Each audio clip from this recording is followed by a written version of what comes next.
স্থানীয় সময় বুধবার দুপুর ২টার দিকে হোয়াইট হাউসের কাছে ন্যাশনাল গার্ডের ২ সদস্যকে লক্ষ্য করে গুলি চালায় এক হামলাকারী। গুলিবিদ্ধ দুইজনের অবস্থায় আশঙ্কাজনক। হোয়াইট হাউস থেকে মাত্র কয়েক ব্লক দূরেই এই গোলাগুলির ঘটনা ঘটে। এ সময় দুই পক্ষের মধ্যে কয়েক রাউন্ড গুলি বিনিময় হয় বলে জানা গেছে। পুলিশ জানায় হামলাকারী একজনই ছিলেন। গুলির শব্দ শুনে ন্যাশনাল গার্ডের অন্য সদস্যরা এগিয়ে এলে দুই পক্ষের মধ্যে গোলাগুলির এক পর্যায়ে আহত হন হামলাকারী। পরে গুলিবিদ্ধ অবস্থায় তাকে আটক করে হাসপাতালে নেওয়া হয়। হামলার উদ্দেশ্য সম্পর্কে এখনও নিশ্চিত করে কিছু জানা যায়নি। থ্যাঙ্কসগিভিং ডে উদযাপনের মধ্যেই এমন বন্দুক হামলাকে সন্ত্রাসী হামলা হিসেবে বিবেচনায় নিয়ে তদন্ত শুরু করেছে FBI। All of our resources to make sure we find the perpetrators responsible for this heinous act, and make no mistake, they will be brought to justice, since this is an assault on a federal law enforcement officer. এদিকে মার্কিন homeland security বিভাগ এক press বিজ্ঞপ্তিতে জানায়, সন্দেহভাজন হামলাকারী রহমানুল্লাহ লাখনাওয়াল আফগানিস্তানের নাগরিক। 2021 সালের 8 সেপ্টেম্বর থেকে যুক্তরাষ্ট্রে বসবাস করছেন তিনি।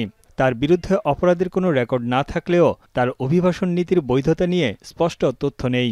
আফগানিস্তান থেকে মার্কিন সেনা প্রত্যাহারের পর বিশেষ অভিবাসন সুরক্ষার অধীনে কয়েক হাজার আফগান সে সময় যুক্তরাষ্ট্রে প্রবেশ করেছিল। এ ঘটনায় বাইডেন প্রশাসনকে দায়ী করেন ট্রাম্প। তার অভিযোগ, সন্দেহভাজন ব্যক্তি বাইডেনের আমলে যুক্তরাষ্ট্রে এসেছেন।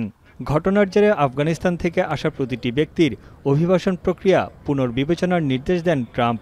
এরপরই আফগান নাগরিকদের মার্কিন নাগরিকত্ব এবং অভিবাসন পরিষেবা অনির্দিষ্টকালের জন্য বন্ধ করে দেওয়া হয়।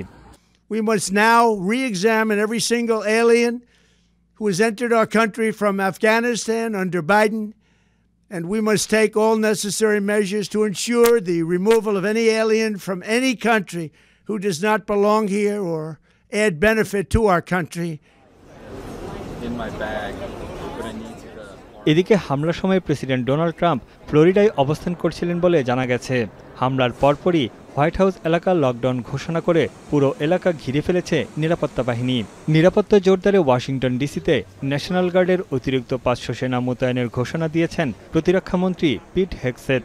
We will never back down. We will secure our capital. We will secure our cities. In fact, this happened just steps away from the White House. It will not stand.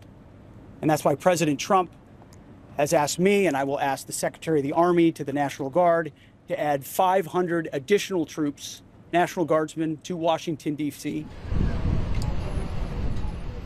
মার্কিন থ্যাঙ্কসগিভিং ছুটির মুহূর্তে এই হামলার ফলে Washington ডিসির প্রধান বিমানবন্দর সাময়িকভাবে বন্ধ করে দেওয়া হয়। শহরের বিভিন্ন অংশে যান চলাচল সীমিত করে দেয় আইনশৃঙ্খলা বাহিনী। ঘটনাস্থলের আশপাশে বন্ধ রাখা হয় দোকানপাট। থ্যাঙ্কসগিভিং ডে উপলক্ষে নিউ ইয়র্কেও জোরদার করা হয়েছে নিরাপত্তা ব্যবস্থা। চলতি বছরের মে থেকে নভেম্বর পর্যন্ত ওয়াশিংটন ডিসিতে ৬২টি হত্যাকাণ্ড ঘটেছে।